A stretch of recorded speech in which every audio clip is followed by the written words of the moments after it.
प्रियजनों, राधे राधे, जय श्री कृष्ण। मेरा नाम है चाणक्य राज भारद्वाज और आप देख रहे हैं राशि ज्योतिष, दर्पण मन का, सुख जीवन का। प्रियजन देखिए, ज्योतिष में वक्री और मार्गी, ग्रह के वक्री और मार्गी होने की दोनों ही स्थितियों को बहुत ही महत्वपूर्ण माना जाता है। ग्रह जब वक्री होते हैं तो उसको भी बहुत ही महत्वपूर्ण माना जाता है और मार्गी होते हैं तब भी अत्यधिक महत्वपूर्ण ज्योतिष में माना जाता है। तो मैं ये बात इसलिए कह रहा हूं, इसलिए कर रहा हूं क्योंकि हम लोग चर्चा कर रहे हैं देवगुरु बृहस्पति के बारे में, जो कि 31 दिसंबर सन 2023 को सुबह 7:08 पर अपने मित्र मंगल की राशि मेष में मार्गी होने जा रहे हैं। प्रियजनों, अभी तक देवगुरु बृहस्पति वक्री अवस्था में है, 31 दिसंबर को ये मार्गी हो जाएंगे। तो देवगुरु बृहस्पति मार्गी होने पर उन सभी समस्याओं और बाधाओं से मुक्ति दिलाने का कार्य करेंगे जिनसे अभी तक आपका सामना देवगुरु बृहस्पति के वक्र अवस्था में रहने पर हो रहा था। देवगुरु बृहस्पति सौरमंडल के सबसे बड़े ग्रह हैं। देवगुरु बृहस्पति स्वभाव से उग्र, महान, दयालु, शुभ फल प्रदान करने वाले, प्रसन्न चित्त, सकारात्मक तथा सम्मानित ग्रह माने जाते हैं। पर जो देवगुरु बृहस्पति उच्च शिक्षा के साथ साथ न्यायाधीशों, बैंकर, काउंसलर, धर्म गुरुओं तथा फिल्म आदि के क्षेत्रों से जुड़े जो भी लोग हैं उनका प्रतिनिधित्व करते हैं। इसके साथ ही ये धन से जुड़े लेन देन, आशा, न्याय, ईमानदारी, आध्यात्मिकता तथा सामाजिक मेलजोल को भी दर्शाते हैं। देवगुरु बृहस्पति को जन्म कुंडली में संतान का कारक भी माना जाता है। देवगुरु बृहस्पति को 2 राशियों का समय प्राप्त है, जिनमें एक है धनु राशि और दूसरी है मीन राशि। देवगुरु बृहस्पति कर्क राशि में उच्च के और मकर राशि में नीच के हो जाते हैं। देवगुरु बृहस्पति को धातुओं में सोना और रंगों में पीले रंग से जोड़ा गया है। अब बात करते हैं प्रियजनों मेष राशि की। तो मेष राशि राशि चक्र की पहली राशि है, प्रथम राशि है। यह स्वभाव से मेष राशि भी उग्र है तथा यह अग्नि तत्व की राशि है और यह चर राशि है। मेष राशि के स्वामी मंगल देव हैं, जो कि देवगुरु बृहस्पति के मित्र हैं। देवगुरु बृहस्पति अपने मित्र मंगल की राशि मेष में मार्गी होने जा रहे हैं, इसलिए ये बहुत ही अत्यधिक शुभ फलदायी होने वाले हैं। प्रियजनों, इससे पहले कि हम जाने कि देवगुरु बृहस्पति जब 31 दिसंबर को मार्गी होंगे तो क्या प्रभाव डालेंगे सभी राशि और सभी लग्न के जातकों पर, उससे पहले ये जान लेना भी अति आवश्यक हो जाता है कि ये ग्रहों का मार्गी होना क्या होता है और वक्री होना क्या होता है। क्यों ग्रह वक्री होते हैं और फिर वक्री होते हैं तो फिर क्यों ग्रह मार्गी होते हैं, वक्री होने पर ग्रह कैसा फल प्रदान करते हैं या क्या उनका स्वभाव हो जाता है और मार्गी होने पर कैसे ग्रह हो जाते हैं, ये जान लेना इसलिए भी अति आवश्यक है कि जो ज्योतिष विज्ञान को नहीं जानते हैं, ज्योतिष विद्या को नहीं जानते हैं, वह भी इस वीडियो को देख करके इससे लाभ पा सकते हैं। देखिए, मेरा वीडियो जो है या मेरा जो बताना है वह उन सभी वर्ग के दर्शकों के लिए होता है जो ज्योतिष को अच्छी तरीके से जानते हैं, उनके लिए भी होता है। वो आसानी से इस वीडियो में दी गई जानकारी को समझ पाएंगे। और वह लोग जो ज्योतिष सीखना चाहते हैं और जो ज्योतिष सीख रहे हैं, अभी शुरुआती हैं, तो वह भी समझ पाएंगे, उनके लिए भी लाभकारी सिद्ध होगा। और उन लोगों के लिए भी जो ज्योतिष विद्या में अभी अनभिज्ञ हैं, नहीं जानते हैं उसके बारे में कुछ भी, तो वह भी अपनी जन्म कुंडली को देख सकते हैं यह वीडियो देखने के बाद में। तो चलिए परिजनों शुरू करते हैं। सबसे पहले मैं बताता हूं आपको कि ग्रह वक्री क्यों होता है और क्या होती है वक्र अवस्था। देखिए, सबसे पहले मैं बता दूं कि जन्म कुंडली में 9 ग्रह होते हैं। 9 ग्रहों में 2 ग्रह जो होते हैं वो कभी भी वक्री नहीं होते हैं। वह है पहले सूर्य और दूसरे चंद्रमा। ये दोनों ग्रह कभी भी वक्री नहीं होते, हमेशा मार्गी रहते हैं। और 2 ग्रह ऐसे हैं जो हमेशा वक्री ही रहते हैं, कभी मार्गी नहीं होते, जिनमें से एक राहु है और दूसरा है केतु। ये रहे 4 ग्रह। बाकी बचे 5 ग्रह समय समय पर वक्री होते रहते हैं और मार्गी होते रहते हैं। तो परिजनों बात करते हैं कि ग्रह कब वक्री होते हैं। तो मैं बता दूं परिजनों, जब भी कोई ग्रह सूर्य और पृथ्वी के सापेक्ष अपने निकटतम बिंदु पर पहुंच जाता है तब वह ग्रह वक्री हो जाता है। पृथ्वी से देखने पर वह टेढ़ा प्रतीत होता है और ऐसा प्रतीत होता है जैसे उल्टा चल रहा हो, यानी उल्टी दिशा में चल रहा हो। इसी को ज्योतिष विद्या में या ज्योतिष की भाषा में वक्री कहा जाता है। वैसे तो ज्योतिष में वक्र अवस्था को ग्रह की अच्छा नहीं माना जाता, परंतु यह भी सच है कि जब भी कोई ग्रह वक्री होता है तो अपने मूल व्यक्तित्व से अत्यधिक बलशाली हो जाता है, अधिक ताकतवर हो जाता है। और जब ये ग्रह वक्री से मार्गी होता है प्रियजनों, तो कुछ समय के लिए ठहर जाता है, अपनी गति को रोक देता है। उसके बाद फिर ये मार्गी होने पर शुभ फल प्रदान करने लगता है। उसे कहा जाता है कि ये ग्रह मार्गी हो गए हैं। यह थी संक्षेप में जानकारी ग्रह के वक्री और मार्गी होने पर। अब बात करते हैं प्रियजनों की देवगुरु बृहस्पति जब मार्गी होंगे तो कैसा फल प्रदान करेंगे। इस विषय में हम बता रहे हैं सभी लग्न और सभी राशि के जातकों के विषय में। इस विषय में हम मेष और वृषभ राशि के विषय में वीडियो बना चुके हैं। यदि आपने ये वीडियो नहीं देखा है तो हमारे चैनल पर यह वीडियो उपलब्ध है, आप जाकर के ये देख सकते हैं। आज हम जिस राशि के विषय में बात करने वाले हैं प्रियजनों, वह है मिथुन राशि। तो मेरे साथ बने रहिएगा, वीडियो में कहीं मत जाइएगा प्रियजनों। मैं बताऊंगा मिथुन राशि के जातकों पर देवगुरु बृहस्पति के मार्गी होने का प्रभाव, और अंत में वीडियो के कुछ उपाय भी मैं बताऊंगा जिससे आप देवगुरु बृहस्पति की यदि अशुभता होगी तो उसको काफी हद तक शुभ कर पाएंगे, और शुभता रहेगी तो उसको भी काफी हद तक बढ़ा पाएंगे। तो आपकी राशि से जो देवगुरु बृहस्पति गोचर कर रहे हैं प्रियजनों, वह कर रहे हैं लाभ भाव में, यानी कि 11वें स्थान में। 11वें स्थान में मेष राशि है जिसके मालिक मंगल है, जिसमें देवगुरु बृहस्पति गोचर कर रहे हैं। 11वां स्थान लाभ का भाव है, डिजायर का भाव है, आपकी इच्छा पूर्ति का भाव कहा जाता है, बड़े बुजुर्गों का भाव है। लाभ प्रियजनों वह लाभ जो आमदनी या जो इनकम या जो आप कमाते हैं पैसा या जो आप कमाते हैं उसको लाभ बोलते हैं। देखिए, कमाने का मतलब धन से ही नहीं है। कमाने का मतलब यह है कि जो आप मान सम्मान कमाते हैं वह भी 11वें भाव से देखा जाता है। सामाजिक प्रतिष्ठा आपकी वो 11वें भाव से देखी जाती है। अभी 11वें भाव में देवगुरु जब मार्गी हो जाएंगे 31 दिसंबर से, तब आपके इनकम के बहुत सारे रास्ते खोल देंगे, ज्यादातर रास्ते खोल दिए जाएंगे। अभी तक आपको शायद ऐसे परिणाम मिल रहे होंगे कि कोई भी आप काम करना चाह रहे हैं या तो वह शुरू ही नहीं हो पा रहा है, शुरू हो रहा है तो वह ग्रोथ नहीं दे पा रहा है, यानी कि बढ़ नहीं पा रहा है, उसमें कुछ ना कुछ रुकावटें उत्पन्न हो रही हैं। वह सभी बाधाएं दूर होंगी इनके मार्गी होने पर, और लाभ के नए रास्ते आपको खुलेंगे, अत्यधिक लाभ करेंगे। आप कोई भी व्यापार करते हैं, स्पेशली आप या आप अगर जो है पैसों का लेन देन का व्यापार करते हैं, कोई ब्याज का काम करते हैं, लोन देने का काम करते हैं, बैंकिंग से संबंधित काम करते हैं, तो उसमें बहुत लाभ आपको देंगे। संबंधों में लाभ देंगे, यात्राओं से लाभ देंगे। हालांकि लंबी दूरी की यात्रा यहां से कराएंगे, लेकिन संबंधों में आपको अत्यधिक लाभ देंगे। यदि आपके संबंध अभी तक खराब रहे होंगे तो उनमें सुधार करेंगे। देखिए, देवगुरु बृहस्पति सुलह का कारण है, एक शुभ ग्रह है तो शुभता लाते हैं। वक्रावस्था रहते हुए शायद ये कुछ कर नहीं पा रहे थे, मजबूरी थी इनकी, या इससे पहले जब ये राहु के साथ बैठे थे तो गुरु चंडाल योग के चलते ये कुछ नहीं कर पा रहे थे, या कोई मतलब प्रॉब्लम क्रिएट हो रही थी तो उसका सॉल्यूशन नहीं कर पा रहे थे। लेकिन अब चूंकि उससे भी मुक्ति मिल चुकी है तो ये स्वतंत्र हो गए हैं, और अब मार्गी होने पर तो ये और भी ज्यादा शुभ फल प्रदान करेंगे।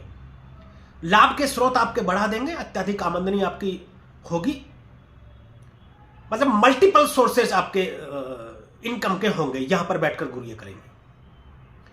परिजन ये रहा कि यहां पर बैठकर के देवगुरु बृहस्पति जब मार्गी हो जाएंगे तो क्या लाभ आपको पहुंचाएंगे। बात कर लेते हैं इनकी दृष्टियों की। जो इनकी पहली दृष्टि है वह पंचम दृष्टि है, और वह जा रही है आपके तृतीय भाव में। तृतीय भाव परिजनों पराक्रम का भाव है, छोटे भाई बहनों का भाव है, कम्युनिकेशन, मीडिया, ये सब, फिल्म इत्यादि, ये सब तीसरे भाव से देखा जाता है। कम्युनिकेशन मतलब ये कि जब चार लोग आपस में वार्तालाप कर रहे हो, यानी कि आप बोले और सामने वाला भी सुने, और सामने वाला बोले तो आप भी सुने और उसकी बात का जवाब दें, कम्युनिकेशन। फिल्म मीडिया से जुड़े, पत्रकारिता से जुड़े जो भी चीजें हैं वो तीसरे घर से देखी जाएगी। देखिए बाप, फिर जो दूसरा भाव वाणी का है वह भाव है वाणी का जो आप बोलते हैं, लेकिन तीसरा भाव कम्युनिकेशन का भाव है। फिल्म मीडिया से जुड़े जो भी व्यक्ति हैं उनके जीवन में अचानक से एकदम से उछाल आएगा, कार्य सिद्ध होंगे। कुछ ऐसे कार्य भी होंगे फिल्म मीडिया से जुड़े हुए जो आपने शुरू किए होंगे, शुरू नहीं हो पा रहे होंगे, उनमें कोई अड़चने आ रही होंगी, अब वो बाधाएं सारी दूर होंगी। छोटे भाई बहनों का आपको साथ मिलेगा, उनसे संबंध यदि किसी बात को लेकर के चल रहे होंगे खराब तो उनमें मधुरता आएगी छोटे भाई बहनों के साथ में। और आपके साले साली या जो भी है मतलब कजिन वगैरह, उनसे आपके संबंध मधुर होंगे। देखिए, यदि आप कोई फिल्म मीडिया से जुड़ा कार्य करना चाह रहे हैं या शुरू करना चाहते हैं, या इलेक्ट्रॉनिक मीडिया रहा, या आप बोले कंप्यूटर से रिलेटेड, या ऑनलाइन आप कोई कार्य करना चाहते हैं, या कोई शुरू करना चाहते हैं आप, तो आप बेफिक्र आप बेहिचक उस काम को शुरू कर सकते हैं, उसमें ग्रोथ देने का काम करेंगे। देवगुरु बृहस्पति 31 दिसंबर के बाद में जब मार्गी हो जाएंगे तो आपके कार्यों में बढ़ोतरी करेंगे। देखिए देवगुरु बृहस्पति जब दृष्टि डालते हैं उस घर की चीजों पर वृद्धि का कारण बनते हैं। तीसरे भाव में आपकी 5 नंबर राशि बनती है जो कि सूर्य की राशि है। सूर्यदेव आपके कार्य को चमकाने का कार्य करेंगे। देवगुरु बृहस्पति के मित्र हैं, यहां पर दृष्टि डाल करके बहुत अच्छा कार्य ये करेंगे। व्यापार में आपको लाभ मिलेगा। कोई भी व्यापार आप करना चाह रहे हैं आप कर सकते हैं। जो आप व्यापार पहले से कर रहे हैं उसमें भी आपके बढ़ोतरी होगी। अब बात कर लेते हैं परिजनों, इनकी जो दूसरी दृष्टि है, सप्तम दृष्टि, वह पड़ेगी आपके पंचम भाव में। पंचम भाव संबंधों का भाव है, रिलेशनशिप, प्रेम का भाव है, संतान का भाव है, शिक्षा का भाव है, उच्च शिक्षा, राजनीति का भाव है, हेल्थ का भी भाव है। हेल्थ में थोड़ा सा इशू आपको आ सकता है, खासकर आपको पेट की समस्या रह सकती है, उससे आपको सावधान रहना है। शिक्षा ज्ञान में आपके बढ़ोतरी होगी, आपकी रुचि बढ़ेगी। उच्च शिक्षा या आप कहीं, आपका मान लीजिए कहीं एडमिशन नहीं हो पा रहा है या कोई उसमें बाधाएं आ रही होंगी जहां आप जाना चाह रहे होंगे किसी संस्थान के अंदर, तो वह समस्याएं बाधाएं सब दूर हो जाएंगी। संतान के विषय में अच्छा समाचार मिलेगा। संतान उत्पत्ति का यदि विचार हो रहा है या गर्भवती महिलाएं कोई है तो उनको आसानी से जो है मतलब संतान की उत्पत्ति होगी। यहाँ पर संतान के विषय में अच्छे समाचार मिलेंगे। यदि संतान आपकी वयस्क है और नौकरी इत्यादि के लिए प्रयास कर रही है या संतान आपकी जो है नौकरी के लिए प्रयास कर रहे हैं तो उसमें उनको सफलता मिलेगी, उसमें शुभ समाचार आपको मिलेंगे। यदि आप राजनीति से जुड़े हुए हैं उसमें भी आपको उच्च पद की प्राप्ति हो सकती है। अच्छा समाचार यहां पर दृष्टि डाल करके गुरुदेव देंगे। देखिए स्टॉक मार्केट का भाव और निवेश का भाव है। स्टॉक मार्केट में अच्छी दिशा में या अच्छी जगह पर आपका निवेश करवाएंगे। देवगुरु बृहस्पति आपको ऐसा बुद्धि देंगे, आपको ऐसा ज्ञान देंगे कि अच्छी जगह पर आपका निवेश करवाएंगे जिससे आपको अधिक लाभ होगा। देखिए लाभ के घर में बैठकर आपके पंचम दृष्टि डाल रहे हैं निवेश के भाव में, तो निवेश से आपको अधिक लाभ करवाएंगे, बहुत बढ़िया लाभ करवाएंगे, अच्छी जगह आपका निवेश कराएंगे। मतलब लॉन्ग टर्म के लिए जो है आप यहां पर निवेश करें तो आपको बहुत अच्छा लाभ होगा। लॉटरी सट्टा से भी आपको अधिक लाभ की संभावना है यहां से, लेकिन ऐसी सलाह नहीं दी जाती कि आप लॉटरी सट्टा का कार्य करें, लेकिन आपको ये अत्यधिक यहां से जो है निवेश में लाभ पहुंचाएंगे। अब प्रियजनों बात करते हैं इनकी जो आखिरी दृष्टि है यानी कि नवम दृष्टि, वह पड़ेगी आपके सप्तम भाव में। देखिए सप्तम भाव में 9वीं राशि बनती है धनु राशि, अपने ही घर को देखेंगे। धनु राशि सौभाग्य, प्रेरणा और ज्ञान का प्रतीक मानी जाती है परिजनों। द्विस्वभाव राशि है ये। यहां पर दृष्टि डाल करके आपको बहुत अधिक फायदा पहुंचाएंगे। एक बात और मैं बता दूं आपको, देवगुरु बृहस्पति आपके कर्म भाव के भी स्वामी बनते हैं, क्योंकि आपके 10वें भाव में कर्म भाव में 12 नंबर की राशि है। कर्म भाव के स्वामी होकर के लाभ भाव में बैठेंगे, यानी कि जो भी आप कर्म करेंगे, जितना भी आप कर्म करेंगे उसमें सबसे आपको लाभ की उत्पत्ति होगी। जैसा भी आप कर्म करेंगे, किसी भी क्षेत्र में कर्म करेंगे। और अब ये सप्तम भाव में, सप्तम भाव प्रियजनों दांपत्य जीवन को देखा जाता है, यहां से व्यापार को भी देखा जाता है, साझेदारी को भी देखा जाता है। यहां पर अपनी ही राशि में दृष्टि डाल रहे हैं देवगुरु बृहस्पति। देखिए जो प्रेम संबंध जिनका चल रहा था या प्रेम विवाह करना चाहते हैं तो उनके प्रबल योग बने हुए हैं। इस वक्त में 31 दिसंबर के बाद में वह प्रयास कर सकते हैं, आसानी से प्रेम विवाह होगा। देखिए मैं बिल्कुल सत्य बता रहा हूं, यदि कोई प्रेम विवाह करने में यदि कुछ युवकों को या किसी को भी बाधा आ रही थी अब तक, तो वह बाधा खत्म होगी और प्रेम विवाह आसानी से हो जाएगा। प्रबल योग बनाएंगे प्रेम विवाह के लिए। रिलेशनशिप अच्छा करेंगे। पत्नी से कोई मनमुटाव चल रहा था या पत्नी ससुराल से कोई मनमुटाव चल रहा था, उसमें अच्छा फायदा पहुंचाएंगे, उसमें सुलह का कारण बनेंगे ये, और अब संबंधों में सुधार करेंगे। यदि आप साझेदारी में कोई व्यापार कर रहे थे और साझेदार से कोई समस्या चल रही थी या आपस में कोई मनमुटाव चल रहा था किसी बात को लेकर के, तो उसमें भी सुलह का कारण बनेंगे देवगुरु बृहस्पति और आपको अच्छा फल प्रदान करेंगे। व्यापार में बढ़ोतरी करेंगे। व्यापार को शुरू करना चाहते हैं साझेदारी में तो बिल्कुल कर सकते हैं। और यदि कोई बैंकिंग से संबंधित, लोन से संबंधित या पैसे का लेन देन का कोई व्यापार करना चाहते हैं तो परिजनों ये समय इतना उत्तम है आपके लिए, बहुत उत्तम है, बहुत ही शानदार फल प्रदान करेंगे यहां पर दृष्टि डाल करके। कर्म भाव के स्वामी है, लाभ भाव में बैठे हैं, सप्तम भाव में अपनी ही राशि बनी हुई है उस पर दृष्टि डाल रहे हैं, तो बहुत शानदार रहने वाला है मिथुन राशि वालों के लिए देवगुरु बृहस्पति का मार्गी होना। तो प्रियजनों, ये रही बात देवगुरु बृहस्पति के मार्गी होने के बाद में बैठ करके 11वें भाव में क्या प्रभाव डालेंगे और दृष्टि डाल करके क्या प्रभाव डालेंगे। अब बात कर लेते हैं कुछ उपाय की। एक शानदार उपाय मैं बता देता हूं आपको। विष्णु सहस्त्र नाम का पाठ करें रोजाना। देखिए प्रियजनों, मैं बता दूं, यदि आपके पास समय की कमी है, आपके पास समय नहीं है, तो पूरा पाठ अगर आप नहीं कर सकते हैं तो रोजाना पूरा पाठ ना करें, जितना कर सकते हैं उतना करें, और उसके बाद में अगले दिन फिर वहीं से शुरू करते हुए इस तरीके से विष्णु सहस्त्र नाम का आप पाठ करें, यानी रोजाना आप विष्णु सहस्त्र नाम का पाठ करें। और मैं बता दूंगा आपको, आप रोजाना सुबह सूर्योदय के 1 घंटे के अंदर सूर्य को जल अर्पित करें। तो कैसे सूर्य को जल अर्पित करना है मैं आपको बता दूं। एक तांबे के लोटे में सूर्य जल लीजिए, दाहिने हाथ में पकड़ करके उसको आप दोनों हाथों में पकड़कर सूर्य के सामने खड़े हो जाइए और 11 बार गायत्री मंत्र का जाप कीजिए। 11 बार गायत्री मंत्र का जाप करने के उपरांत सूर्य को जल अर्पित कीजिए। अत्यधिक शुभ फल प्रदान करेंगे देवगुरु बृहस्पति।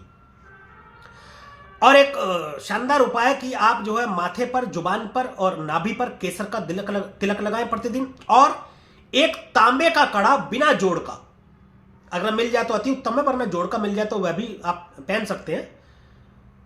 इसको अपने दाहिने हाथ की कलाई में, यानी दाहिने हाथ में इसको धारण कर लें आप। तो यह रहा मिथुन राशि वालों के लिए उपाय, जो कि अत्यधिक शुभ फलदायी साबित होंगे।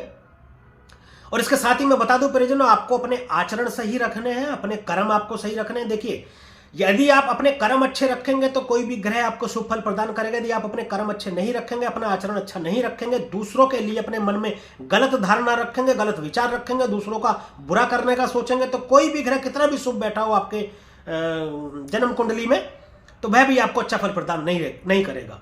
और अंत में मैं आपको बता दूं कि अंतिम फैसला आपकी जन्म कुंडली में बैठे ग्रह स्थितियों के आधार पर किया जाता है। ये जितना भी विश्लेषण हम करते हैं ये हमारे अनुभव और शास्त्रों में दिए गए सूत्रों के अनुसार होता है। तो अगर ये वीडियो आपको पसंद आई हो और इसमें दी गई जानकारी आपको अच्छी लगी हो तो फिर इस वीडियो को लाइक करें, शेयर करें और कमेंट करें, तथा हमारे वीडियो इस YouTube चैनल को सब्सक्राइब करें तथा बेल आइकन बटन को भी दबाएं, ताकि इसी प्रकार और भी महत्वपूर्ण जानकारियां आपको समय से मिलती रहे। आज के लिए, अभी के लिए बस इतना ही। हम मिलेंगे और एक नेक्स्ट वीडियो में एक और नई राशि को लेकर के, इसी प्रकार की जानकारी के संदर्भ में। तब तक के लिए प्रियजनों, राधे राधे, जय श्री कृष्णा। और आप देखते रहिए राशि ज्योतिष, दर्पण मन का, सुख जीवन का।